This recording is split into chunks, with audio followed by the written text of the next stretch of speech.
everyone, welcome back to Rolling Solo. My name is Adam Smith, and check out what's on the game table today. We've got Reichbusters, Projekt Vril from Mythic Games. Really excited to show you guys this box and what's inside of it.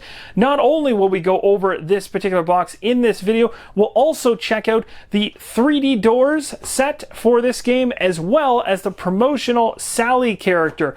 Now, you're probably wondering how this arrived, because the current Kickstarter hasn't delivered yet. Mythic Games was kind enough to send my copy in advance, which allows me the opportunity to give you guys an unboxing so you can check out some of the components inside this box, as well as the additional extras, plus all the expansions. There's other boxes that won't be shown in this video, but I will be putting a follow-up video up which will cover all of those other expansions.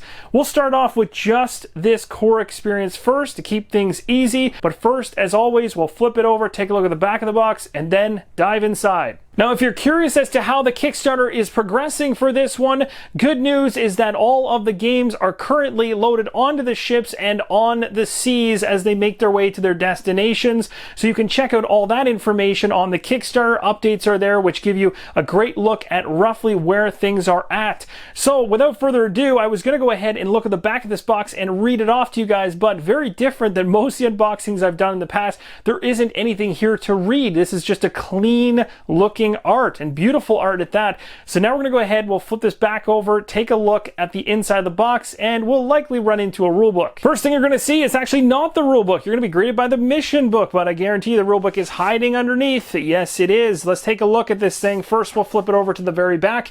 We got an iconography section here. We got dice icons, token icons, maps, faction card icons, and an action card icon. So just a ton of that, and this is going to be great for referencing during gameplay when your rulebook's all closed up.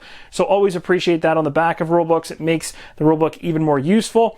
32 pages, as you can see at the bottom here, total, that you're going to have to read through in order to understand the game.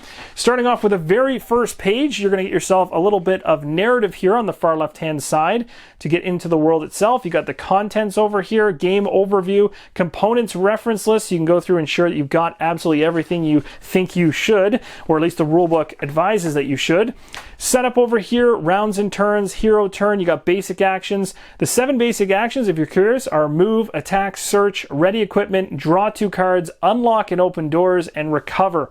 Now, the other thing I'm noticing in this rulebook that's very, very cool is these designer notes right here. So it looks like they've gone through and these shaded areas and put notes to really hammer home rules that are important. So that's really nice to see, because it really, if you take those sections out, it would probably thin the rulebook down by quite a bit, as there's actually designer notes throughout this book, and they almost take up quite large portions of the book. But again, I think the purpose of those, based on what I'm seeing, is it says it's really important to note. So these are all really, really important things the designer wants you to know, and it's going to hammer home those rules, as I mentioned, and that's always a plus. So I like that extra effort to clarify throughout the rulebook as you go along, because that'll probably be handy in your crunching down of the rules and understanding.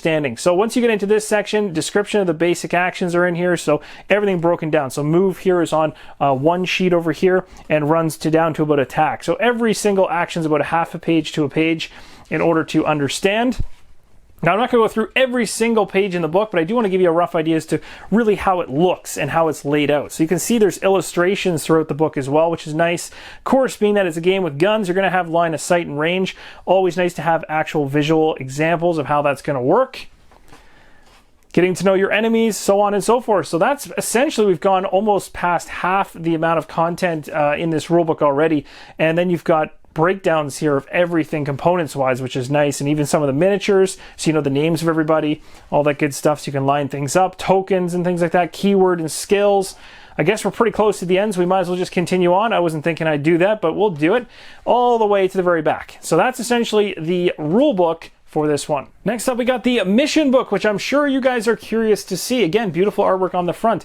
So we got a mission section here, as well as setting up the heroes over here. Completing a mission on this far right-hand side. You got victory or defeat, game result. Objective failed, all heroes captured. Objective completed, no heroes captured. Objective completed, 1 to 2 heroes captured, and objective completed, 3 heroes captured. And there's ranks here for victory or defeat, and your description laid out. So that's for completing a mission. You've got your setting up of a map here in the top left hand.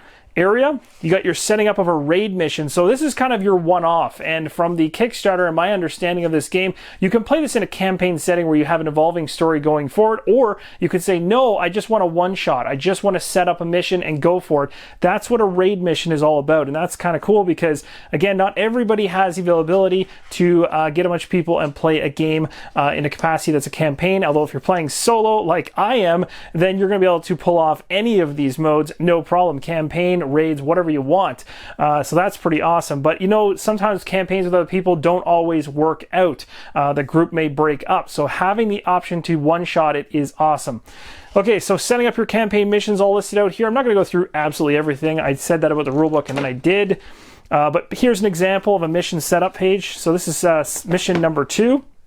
So you're looking for a particular individual for the job. Mission objectives are laid out over here. Special rules, mission complete. You've got this, it looks like it's referencing all the different individuals that are involved in this one, like officers, soldiers, zombies, dogs, experimental individuals, soldiers, tracking bombers, and then the full actual illustration of the setup. Everything looks really crisp and clear, so I'm liking the visual of this particular book. So I won't go through everything here because, of course, that could, you know, involve some spoilers because you want to find this out on your own, but that is essentially the mission book. You're looking at about 24 pages. The back here has a breakdown of your faction cards, so that's always handy. It really has a full illustration of how the faction cards work, and then your unit cards below as well. This particular box comes with noise dice, and you can kind of tell that from the icons that you're looking at right now, but these dice are very high quality. They also have the nice rounded edges, so they're going to roll beautifully on the table. Next up, we've got the defense dice. They look pretty awesome as well. A nice coloring on the dice, and again, just as high quality as the white ones. Here we have 8 attack dice inside the game. And finally, we got 3 translucent red Vril dice. Inside the sleeve that sat at the back of the box, we had a big compartment worth of plastic here. So we're going to take off this cover, which is nice. Helps keep things all organized. And then we've got ourselves the actual player boards. Again, these are all done in plastic and look really cool. So you'll be able to actually paint these if you want them to look even better. But there's etched in markings on all spaces, as you can see. You got some stars in some and crates in the other with some actual weapons at the bottom there. Pretty cool. So there is a total in this box of 4 of these all stacked together, and then we have this guy right here, an absolutely massive miniature which just looks absolutely killer from all angles. So again, painters, if you're looking for something to paint, this thing detail wise is very nice right out of the gates. Pretty impressed. Again, even the base has some nice dents there. That's looking awesome. I'll give you guys some shots all the way around so you can kind of appreciate it from all angles, because it really does deserve to be seen from every single angle. Absolutely crazy, a huge beast. Loving that gun too, and all that ammo just kind of sticking out the side. It's so awesome. This thing is going to be a threat. Inside the box, expect to find 12 zombies. These are looking pretty cool. We'll go ahead and just rotate it around so you can see it from all angles. There are 4 scientist miniatures inside this game.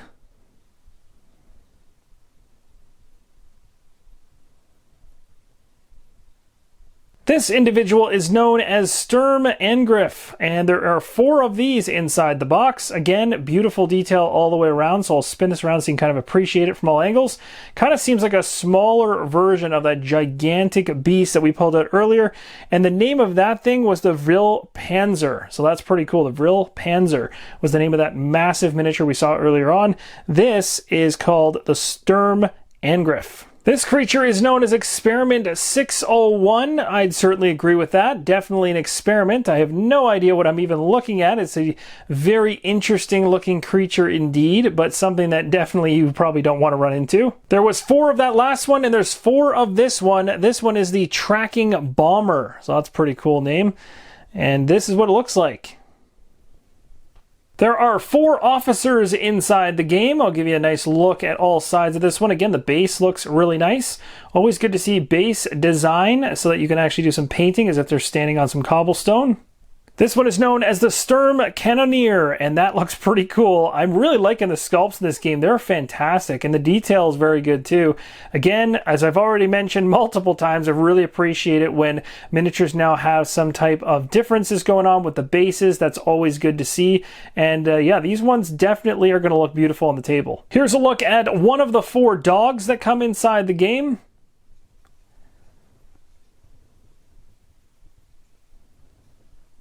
This one is called Experiment 6XX, and there are 8 of them in the game. It's kind of a smaller version of the Experiment 601 that we saw earlier.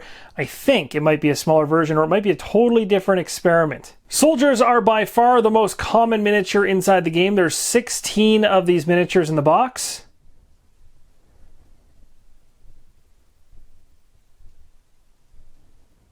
So that concludes a look at all the miniatures that come inside this box. However, remember, I've got other boxes off screen here I'll be going through in subsequent videos, and my guess is that the heroes, of which there are 5 mentioned here in the rulebook, probably are with the stretch goal heroes, would be my guess. So we'll see those later on. So let's dive further into this box. We've got a bunch of card decks here, and we'll probably leave the cards to the end, but I'd like to show you them. So some quite thick card decks indeed, of different and varying sizes. So let's take a look at this tile pack, of which there are quite a few sheets. Now, I'm not going to rhyme off everything I'm seeing here, but I'll try to group things together to give you a good idea as to what some of the tokens are. Some of the item-based tokens, which are these ones on the far right-hand side, I'm not going to break down which ones are which. Just know if you see anything that looks like this, they're considered item tokens, and there's a whole section inside the rulebook to denote which is which. And right here, these ones are called defense heroic points. This right here is a wound token, and you've got your actual game tile here. I'll flip this over. We'll take a look at the back side too. All right, a totally different looking tile on the opposite side. That's always good, so double-sided. And again, changing up on the item side of things, and of course different backs, probably the back side of those other tokens that we talked about, and the wound token. Let's continue onwards. Looks like these are ready to come right out. They're already popping out. Again, one of the coolest things I saw in some of the preview plays of this game were the tiles. They looked really, really awesome and really drew you in, and they especially do this now in front of me. Hopefully the camera is giving them justice. So again, coming down here, you can see a couple things changing here. So these ones right here are the wild heroic points, and then you've got these white star ones are attack heroic points, and that pretty much covers all the heroic point type tokens. More items on the side, and the wound token that we already talked about before. Flipping this over to the opposite side, completely different looking tiles over here. Here's a look at the next tile in line. Again, a very large one. Items on the far right here, some more of those heroic points, and a wound token.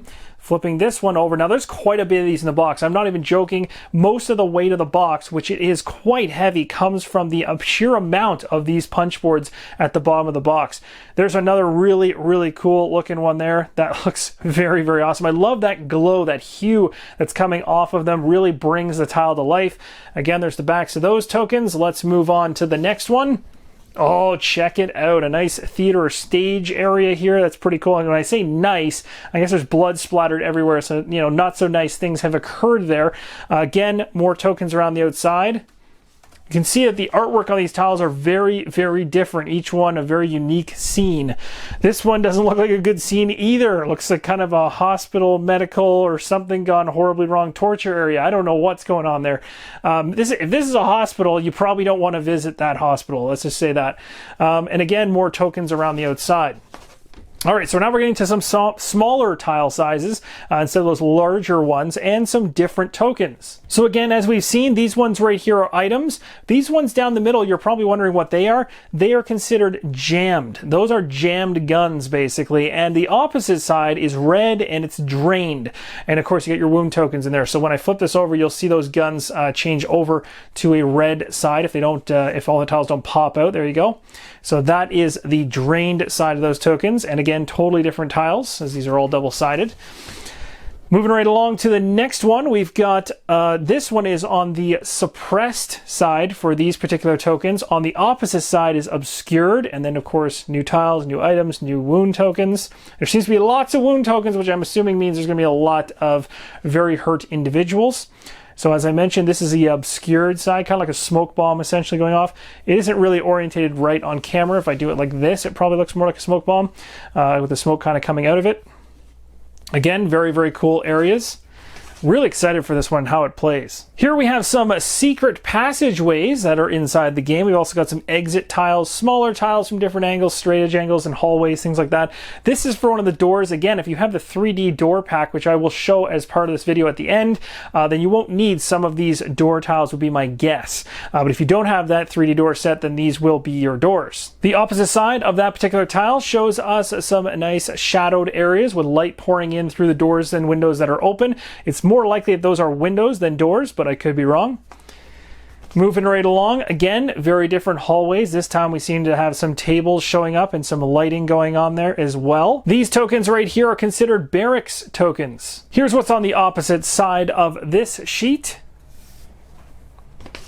Next up, we've got some more items in here. We've got our entrances. You're going to see a number of these tiles that have entrances on them. These are for player turns. These are more of the suppressed tokens. And if you're wondering what this particular token set is, those are considered the guard points. I thought I would zoom in as we continue forward because there really is that many punch boards to go through. There's a ton. There's still, I think, 6 to 7 more. So here's some more tiles. Again, more items and more of the tokens we just talked about. This is the back side of the same tile we just spoke about. Here is another tile with more tokens involved, most of which we've already covered. Now we've moved away from the tiles that make up the game board and the area you'll be in. Lots of door tokens I'm seeing here. More item tokens as well. These are awareness tokens if you're wondering. And then you've got tokens over here. These are considered just basically from the enemy tokens pool. And you've got spawn 1s if they're green, spawn 2s if they're orange, and spawn 3 if they're red. So, you know, levels of threat essentially would be my guess. The backside of what that token sheet looks like, and we'll move right along to the next one. Again, continuing on with most of the tokens that we saw from before, but more of them. We'll flip this over so you can see it.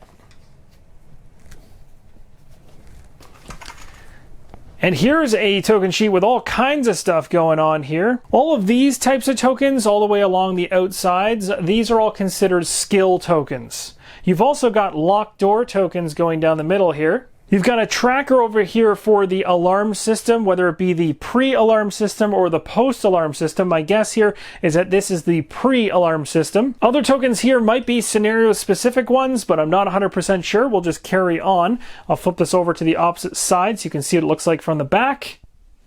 And then we actually arrive to the final tile here. These ones over here, which I'll just turn this around so you can see it face up. These are weapon tokens, obviously. You can see here we've got some that say burst unreliable, or they're precise because they're a knife, of course. You've got more skills. We've got a tile. We've got more skills down below here. And we've got something that looks like it's going to be for the pre or post alarm system. Back of the sheet looks like this. All right, here we go with the first set of cards. I'll show you guys the back of these so you get an idea what they look like. They might all be the same. They might be different. Again, I haven't played the game yet, so I can't say. We got spawn cards in here for the backs for this one, and it looks like alarm-based cards here. Or maybe that's the alarm-based cards. So that's kind of interesting. Let's flip these over and take a look on the opposite side. So again, I won't read every single card I'm seeing here. The iconography is not going to make any clean sense to me right out of the gates, but I'll show you here just some of the cards you can expect. So this is on the blaring alarm side anyway. Behind you, look out, all these things happening. This is kind of stuff happening maybe pre-alarm would be my guess. So different things occurring there. Quite a few cards indeed. So again, if you want to pause the screen to read these, feel free to do so. Here's your spawn cards showing you how you're going to be spawning enemies into the game. These do have a similar feel, I guess, looks-wise to like a Zombicide, for instance, but I'm guessing that they probably are handled a little differently. So we'll continue on through. Hit in the gut. I do like the text at the top. It just kind of adds a little bit extra to what's going on here. So these ones are the ones that have like the bullet hole wounds, essentially. So maybe they're your like attack cards, which is kind of cool. I'm not 100% sure on that. We'll check later on.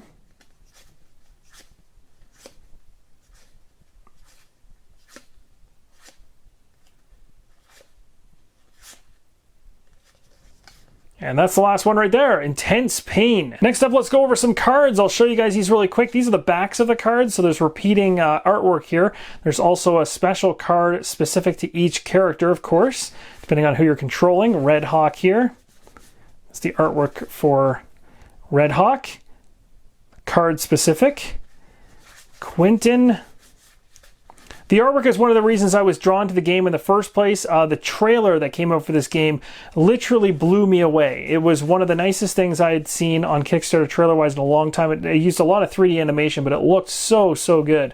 So this is just, again, the backs of the cards. Kind of want to show you that. I do appreciate the artwork in this one, and there's also some nice flavor text in there for the characters. Now let's flip this over and see the opposite side here. So there's Brick, and this is essentially what his cards look like. Again, I won't be able to speak to any of the iconography or anything on the cards really so much, but there is some terms showing up here as well as some icons. Try not to get my thumb over top of this stuff. I always seem to do that somehow. You can always feel free to pause the screen at any point in time if you want to check out a single card that catches your eye. There's Quentin's narrative. It might be nice to read those. A little backstory on each of these characters. Backstory here for Red Hawk.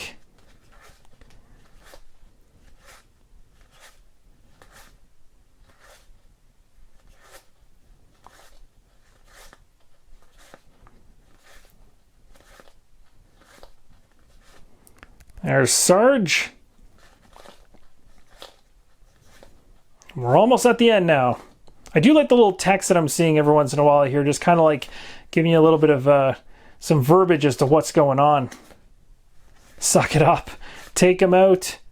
Pineapple. All right. So that is essentially this brick of cards right here. Ironically, brick on the top. This next deck of cards are considered room feature cards. So all kinds of different features of a room, like a scientist desk, for instance. Now, these are the backs of these cards. We'll flip them over and take a look at the other side in a second. Covered corpses. Bunch of those. Vril containers. Cages. Stage curtains, church altar, covered object, office desk, lots of those, packing crates. I think that might do it, actually. Okay, so we'll flip these over, go through them pretty quick. Again, there might be some spoilery stuff in here because these are kind of like the feature cards of what you might find under certain things. So if you want to skip past this section, completely understandable, because you might see something you don't want to see. It's not going to ruin any story, but it certainly ruins the surprise of what could be behind some of these things. I'm not going to certainly stare at them very long, but I will just rip through them quite quickly. You can feel free to pause if you want to spoil them and read, but I'll move at a pretty quick pace.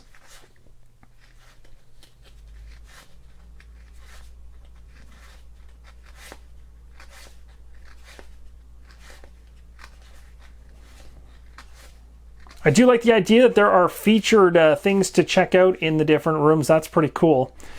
So it'll be interesting to see how this kind of impacts gameplay when you're going through, kind of like a searching of a room, essentially. Now, some of this stuff is going to have bad things happening to you too, so that's always good. This final card pack is a mix of a number of different things. There's raid cards in here, reference cards, there's going to be mission faction cards in here, team cards, the HQ card, unit cards. So I'm not going to be able to tell you which is which because it's really just a giant pile, but you'll be able to figure out how to organize each of these into different stacks using the rulebook easily. Go ahead and pause if you feel free to do so. Again, I'll show you some of the beautiful artwork on some of the backs of these cards. They look fantastic. I'm going to have to probably put these cards off to the side as I go through them, because there are so many of them. My hand can't really hold them all. And some of them are on their back side, so I might have to just flip this back over to the opposite side at a certain point. So I'll just continue on through here. The artwork on these are so nice. There's your team cards. I guess that will help out a little bit in terms of differentiating them. Your raid objectives. Your raid map. Your mission cards. Raid faction cards. There's your reference cards at the very end. If you want to pause the screen to check those out, it's like the entire thing right there. That is the hero side. Flipping over to the opposite side. Nice reference there, and you got a number of those for each of the players. Okay, so let's flip this thing over to the opposite side now. We'll move past these because we've seen them already. Yes, we're going to see some different things here, different setups, it looks like, for these being the raid factions. Interesting indeed. The Armored Wolf, the Wolf Hunts, mission number 1, mission number 2, 3, 4, 5, 6. It's map time. So these ones I think are raid specific. Yep, so raid maps you can play. These are like the one-shot, one-off type things, so that's pretty cool. Put those aside for a second. Moving on to raid objectives, so you can grab yourself a raid objective. You're going to be mixing and matching these. That's kind of where the replayability comes in, which is awesome. Team Harrier, so this is the team pool for Team Harrier. You can see the skills you start with, the items, different tokens you're going to get. Team Vulture. Team Falcon. Team Kestrel. Number of teams to pick there. The HQ card. And then you're going to, of course, have your different units in the game. So you got the officer here, another officer card, a soldier card, another soldier card, zombie,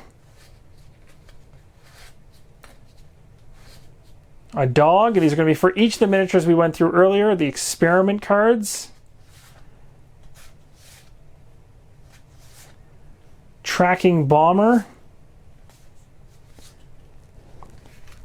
the scientist, the lead scientist, Professor Markham. Those are so cool. The art is so good. I guess these are the other thing that's fantastic with the artwork is it gives you a really nice heads up if you want to paint, because you can really use these to determine what they should look like. But again, you can also be creative and do whatever you want. There's the gigantic miniature, ironically, that we open up the very beginning of the unboxing, and it is the final card inside the box. So that is going to conclude the first big box unboxing that I'm going to do on the channel. There will be 3 more of these larger size boxes from this campaign, which will come in subsequent videos, as I mentioned earlier on. But right now, we're going to dive into the 3D Doors box, as well as take a look at a promotional character called Sally. So first off, the 3D Doors. I'll go ahead and open up this box. Should be pretty straightforward, I imagine, to find 3D Doors. Now inside the box, it's my understanding that there's different levels within this game, and so different level doors as well. You kind of have like your level 1 doors, your level 2 doors, your level 3 doors, and then you have these massive, massive bay type doors. And what's really cool about them is you're going to see that they're actually functional. So inside this set of the level 1 doors, you're going to find a number of them. There's actually 1, 2, 3, 4, 5, 6, 7, 8, and 9 total. This particular door actually opens, so you can literally open the door or close it and have it visually showing on the game board. This is the type of stuff that makes these types of upgrades to a game worth it, when they actually are functional and you can literally visually see that the doors open or close. Sometimes, and this happens quite often, there's lots of games out there where doors are a visual thing or a visual add-on, but that's about it. It just shows there's a door, and when you're opening it or closing it, you simply just move the door out of the way. It just kind of breaks the immersion factor, and if you're going to have them, you might as well have them opening and closing. So I really give them kudos for not just going with a static, generic wall of plastic. So that's really nice to see. This is a look at the first level. Let's take a look at the second level. So there's the same number of doors from the first level as there is for the second level, a whole other package for them, 9 of them total. And again, the door actually does open. You'll see it starts to look a lot more secure and a lot more heavy duty as the levels increase. Again, this door can open and show that it's open, or it can close, and it can swing either way too, so that's kind of nice. But again, the appearance of the door has changed as well. The level 3 doors definitely mean business. You can tell by the door and the look of the door, super heavy duty. And again, the door can be opened or closed depending on what you want to do. Either way, it can flip, which is nice to see. I really like these ones, and again, individuals that like painting are really going to want to add a little bit of spice to their game by actually painting them. The set also comes with these 2 large bay-like doors. What's awesome about these, of course, they're not on hinges like the other one, but they have a top tray here that you can literally just pick up and pull. And when you do, you can actually pull the door straight out, just like an actual hangar bay door would open up, which gives it a really cool look. And of course, you can take it all the way out. So when it's open, it's literally open, and when it's closed, it actually closes.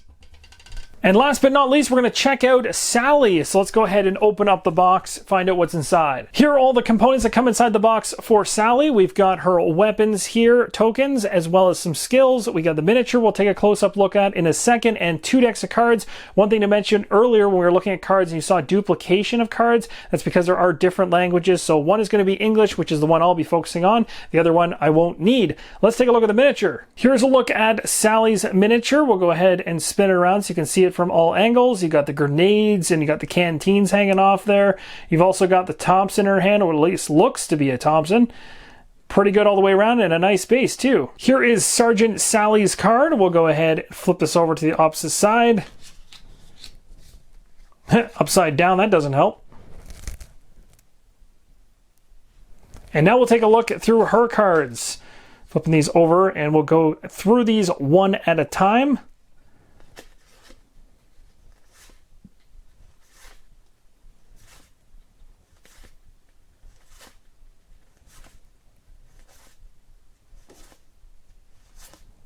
And that's going to do it. And that's going to conclude at least part 1 of this unboxing series. Really looking forward to diving into the rest of the boxes here. Hope you'll join me for those unboxing videos. Hopefully this was helpful in getting a first look at what's inside these particular games.